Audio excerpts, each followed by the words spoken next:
Let's have another look at this then. The front was twitching a bit. He was thinking about having Vinales into turn 5. Oh, he's lost high a side. rear. Big high side. How often do you see that? Not very. Last time he high-sided, of course, what was that at the end of last year? Blimey, that's a horrible crash.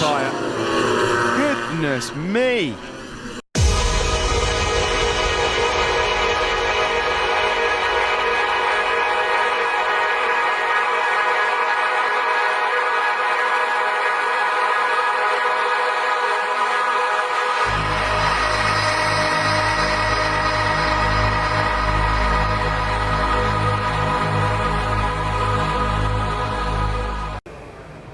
This is super class. What's happened to Marquez here? He tips it in. Whoa! Wow! Oh, dearie me!